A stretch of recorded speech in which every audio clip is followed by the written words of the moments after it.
I couldn't handle it anymore. "I want to go to Mommy," my 8-year-old granddaughter begged, her voice weak, her eyes hollow, and her tiny body frail. I found her chained in the storage shed where I had gone to sort through my daughter's belongings. "Sweetheart, aren't you lost?" "Your mommy, she's not here anymore," I whispered, trying to hold back the tears. I wanted to comfort her, but the pain of losing my daughter was too fresh, too raw. I wanted to see my daughter too, to feel her warmth, to hear her voice again. As my granddaughter repeated, "I want to go to Mommy," over and over, I felt my heart shatter. Tears streamed down my face uncontrollably. In a moment of utter despair, I made a decision. "All right then, shall we go to the other side together?" I asked, consumed by grief.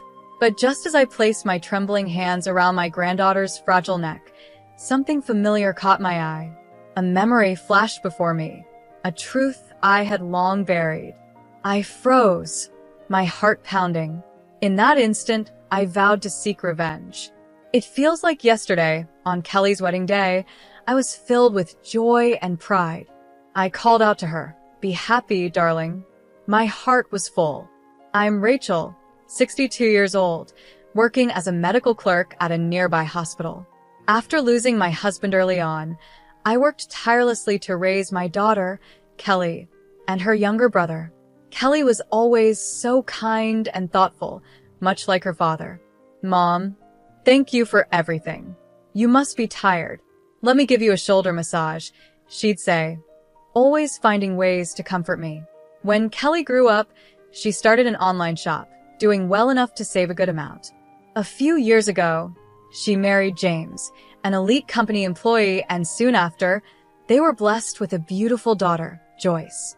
My son also graduated from university, became a company employee, and started his own life. I thought I could finally relax a little, now that my children were grown and independent. But one hot summer day, Kelly came home with Joyce. Her face was pale, and she looked distressed. "What's wrong, dear?" "You don't seem yourself," I asked, worried. Kelly hesitated, then sighed, her voice shaky. "It might just be my imagination, but I feel like James has been acting cold towards me lately," she admitted.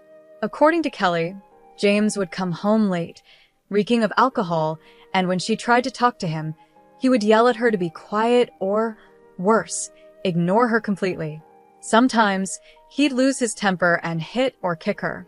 He even says he doesn't need to contribute to our expenses anymore, because I have my own income. He claims he's saving his share, but he won't even show me the bank book, she said, her voice breaking. "That's troubling," I responded, my heart sinking. "I wonder what's gotten into James. It must be hard for you." Kelly bit her lip, her eyes welling up with tears. She had always been so strong, so patient.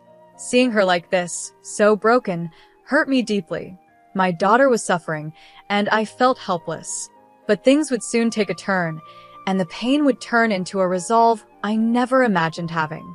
A resolve for revenge that would burn brighter than my grief.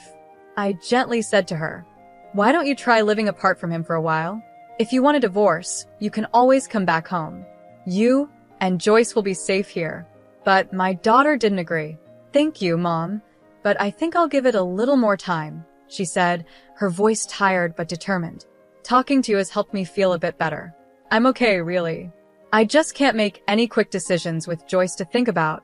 She forced a smile, trying to reassure me, even though her eyes betrayed her worry. "Besides, James used to be kind. Maybe if I try harder, he'll go back to how he was before. I'll give it a bit more effort," she added, her voice trailing off. With that, Kelly left with Joyce, looking lonelier than ever. If only I had taken her concerns more seriously that day, maybe things would have turned out differently. That decision would haunt me forever. A month later, I received a sudden phone call from James.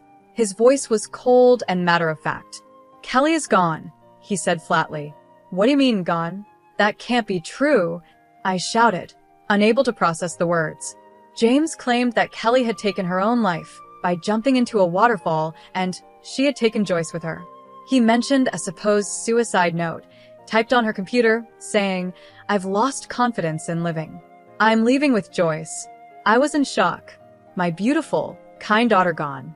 But before I could even react, James's words cut me deeper. I lost my daughter because of Kelly. What are you going to do about it? His tone was accusatory, filled with bitterness. What do you mean? I stammered, barely able to speak through my grief. This is your fault, he snapped. Kelly became this way because of how you raised her. She turned into such a terrible woman, dragging her own child into this. Isn't that on you? My heart stopped. How could he blame me for this? My mind reeled from the shock of losing Kelly, and now James was accusing me of being responsible. If only you hadn't raised her like that, James continued, his face twisted with anger. And to make things worse, Joyce's body hasn't even been found. I don't care about Kelly, but my daughter Joyce, I just want her back. The pain of his words was unbearable. And then, as if to add insult to injury, he told me something even more horrifying. He had already cremated Kelly in a private funeral and scattered her ashes at sea, all without telling me. It would have looked bad to the public if people knew, he said coldly. How could you do that? I screamed, pushed to the edge of despair. I didn't even get to say goodbye, to see my daughter one last time. The grief and helplessness overwhelmed me. I couldn't eat, couldn't sleep, couldn't focus on anything. I took a leave of absence from work, but even then, the pain wouldn't stop. Every day and night, the images of Kelly and Joyce haunted me. The tears wouldn't stop flowing. 2 weeks later, James called again. This time, his voice was filled with impatience. I need to move on, so I'm going to start sorting through Kelly's things. I'm throwing everything away. The thought of him discarding her belongings like they meant nothing tore at my heart.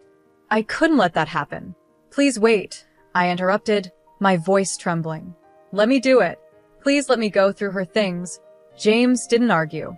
He simply hung up, leaving me to pick up the shattered pieces of my heart once again.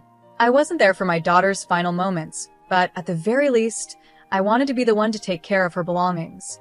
James wasn't happy with my request, but I couldn't back down. It was far too soon, only a week after her death, to start sorting through her things. It didn't feel right, and I had a nagging feeling inside me. My daughter had come to me when she was struggling, and I couldn't fully trust James's intentions. I needed to see for myself if there were any clues or explanations about what had really happened. Unable to sit still, I went to my daughter's house the next evening. I couldn't reach James on the phone, so I decided to wait outside. The hours dragged on, and even as the night deepened, he didn't come home. Feeling uneasy, I tried calling him again, but this time, I was met with a sudden outburst of anger. It's so inconsiderate of you to show up unannounced. I'm working late today, so go home. Didn't I tell you I would handle Kelly's things? Don't ever come to my house again, James barked. I'm sorry to bother you when you're busy, but Kelly gave me a spare key in case of emergencies. Couldn't I use it just this once? I asked, trying to reason with him. Of course not. Jeez, what a pushy old hag. I'll sue you if you even think about stepping foot in here, he shouted, his cold words cutting through me like a knife. He hung up abruptly, leaving me standing there in shock. I didn't have the courage to enter the house without James's permission, so I started to leave. But then, something strange caught my attention, a foul smell, like rotting garbage, coming from the backyard. An unsettling feeling washed over me. What could that be? I followed the smell to the storage shed behind the house. As I walked closer, a wave of dread settled in my chest. Peering through the small window, I saw something moving inside. It was too dark to make out what it was, but it looked like a living creature. I felt a chill run down my spine. My instinct screamed at me to leave, but something inside told me I couldn't just walk away. I tried to open the shed door, but the old lock was rusted, and the door was blocked with something heavy, like a stick. Determined, I shook the door violently a few times, and finally, it gave way. My hands trembling, I stepped inside, my heart racing. What I saw was beyond anything I could have imagined. My granddaughter, Joyce, who I had been told was missing, was chained up inside the shed. Joyce, I whispered, rushing to her side. My granddaughter looked up at me slowly, her face pale, her body frail and emaciated. Grandma, she said in a soft, confused voice. Around her were scattered empty lunch boxes, some rotten and half-eaten pieces of bread. The smell was unbearable. There was even a bucket filled with excrement in the corner. The sight broke my heart. How could someone do this to her? Tears welled up in my eyes as I gently hugged her tiny, weakened body. But Joyce, with her hollow eyes and fragile frame, didn't hug me back. Instead, she whispered in a voice so soft it was almost a breath, "I can't take it anymore. I want to go to Mommy." Her words hit me like a punch to the gut. My tears flowed uncontrollably. "Grandma, take me to Mommy," she pleaded, her voice filled with despair. I held her tighter, my heart aching. "Yes, my sweet girl. We'll go together," I whispered, overwhelmed by the grief of losing my daughter. At that moment, all I wanted was to make her pain go away, to take her to the place where she could be with her mother again, far away from this horror. I placed my trembling hands on Joyce's neck, intending to leave this world with her. But then, something caught my eye: the necklace around Joyce's neck. It was the one I had given Kelly as a protective charm. My breath caught in my throat. There was something else attached to it, a key that shouldn't have been there. "Where did you get this?" I asked, pointing to the key, my voice barely above a whisper. Joyce looked up at me with her tired eyes and responded. Her next words shook me to my core. I felt my heart race, my blood boiling with anger. So that's what had really happened. I couldn't believe it, and I knew in that moment I could never forgive him. Not after this. I quickly found a pair of pliers in the shed and managed to cut the chain that bound Joyce. Without wasting any more time, I took her with me, heading to a place where I could plan what to do next. My mind was set. I would get justice for Kelly. I would seek revenge. The very next day, James stormed into my home, his eyes wild with rage, his face red with fury. He was out of control. "You took Joyce, didn't you? She's my daughter. Give her back," he yelled, his voice filled with desperation. I remained calm. "I'm sorry, I don't understand. I've called you countless times, and you never answered. Isn't Joyce supposed to be missing?" I replied, pretending to be confused. James's face flushed even redder, and he yelled louder, completely unaware that his own words were contradicting each other. "You know what I mean. I know you have her. But wasn't Joyce missing?" I asked again, watching as James fumbled over his words, trying to find a way out of the lie he had created. His anger flared again, and he shouted, "You dare call yourself a parent after what you've done to her? She's just a spoiled brat who doesn't listen. I was only disciplining her. Kelly couldn't handle raising her. That's why she took her own life." I stood there, stunned at his audacity. "This is the first I'm hearing about Joyce being unmanageable," I said quietly, barely able to contain my anger. "Of course I didn't tell you. You spoil her too much. That's why I said she was missing. How I discipline my child is my business, not yours." James snapped, his voice filled with venom. He paced back and forth, as if trying to justify his twisted actions. "But chaining her up in a shed? That's not discipline, James. That's abuse. I'm reporting this," I said firmly, my heart racing. Suddenly, James's lips curled into a twisted smile, and he let out a mocking laugh. "You don't have any proof," he sneered, his eyes filled with arrogance. "Oh, but I do," I replied, my voice steady. "I have photos of Joyce, and there will be a medical report too." I pulled out my phone, showing him the pictures I had taken of Joyce's frail body, the chains, and the shed. Panic flashed across James's face, and he lunged at me, trying to grab my phone. "Give it to me," he shouted, his voice desperate. Just then, someone burst out from the next room. "Stop!" My son rushed in, grabbing James's arm and pulling him back. "Let go of my mother," he demanded, his voice strong and steady. "Why are you here?" James stammered, his eyes wide with fear. "Let me go." But my son, who had been trained in U.S. football during his college days, had James pinned down in no time. James looked pathetic, his earlier bravado completely gone. "We know everything, James. You stole Kelly's savings, and when she found out about your affair, you beat her. "How could you?" my son said, his voice full of disgust. James glared at us, confused and panicked.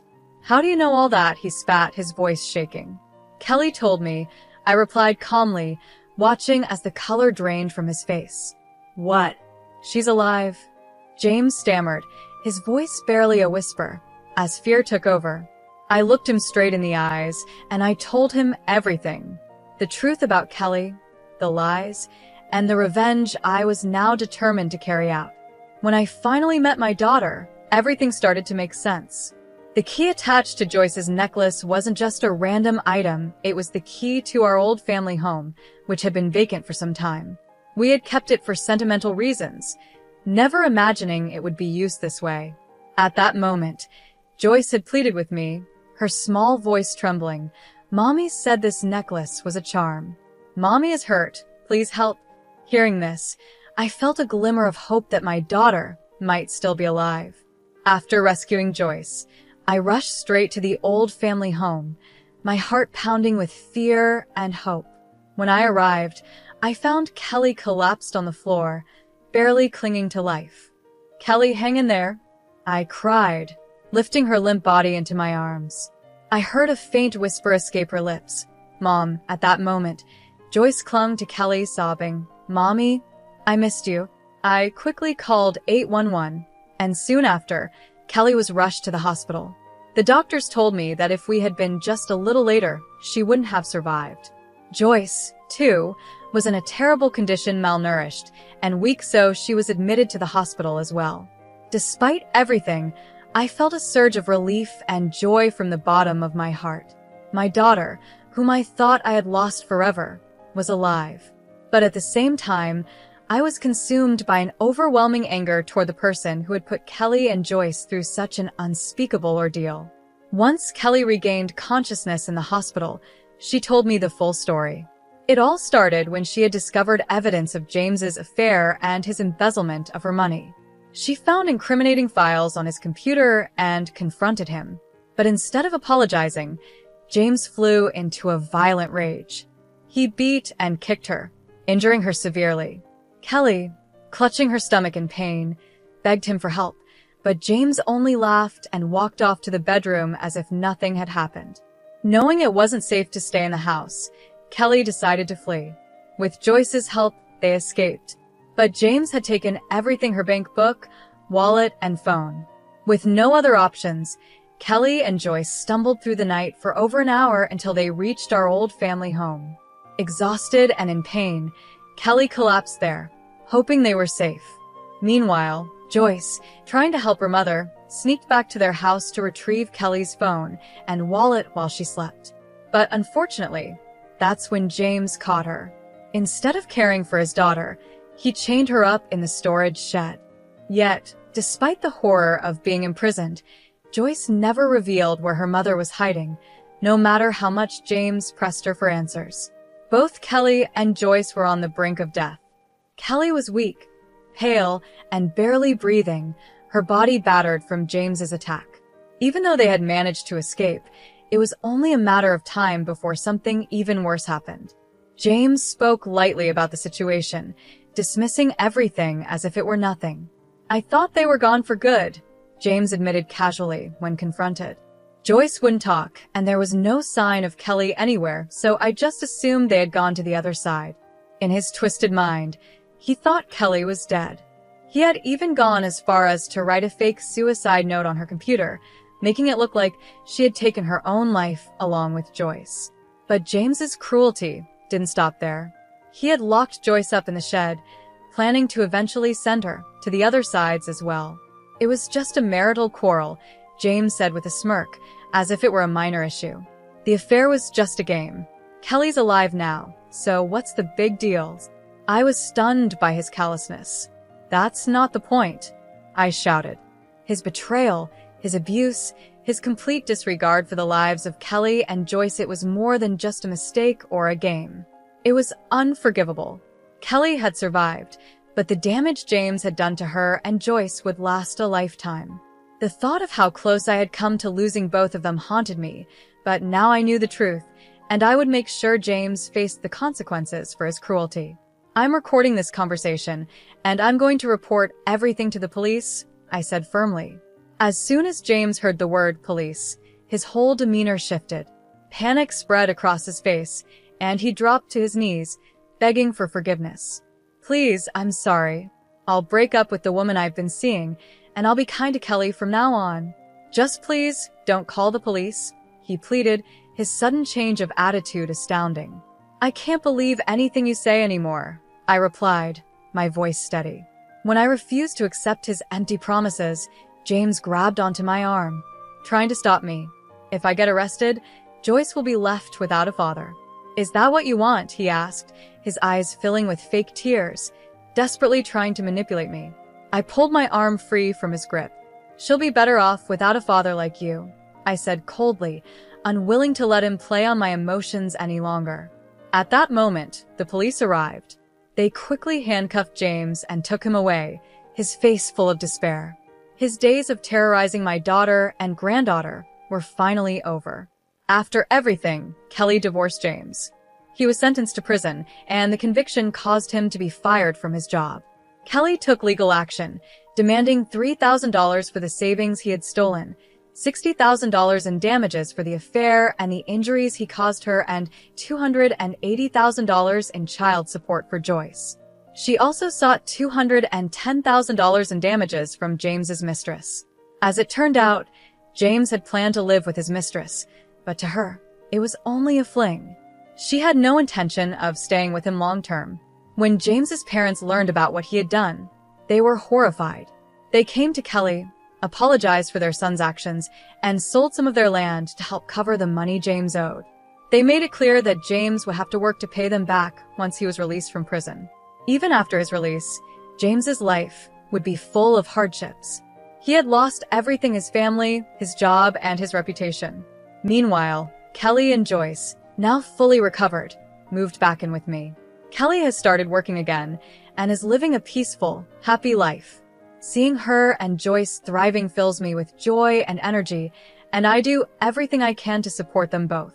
Together, we've rebuilt our lives, and I'm so grateful to have them by my side. We are finally free from the pain James caused, and we're living each day with hope for a better future.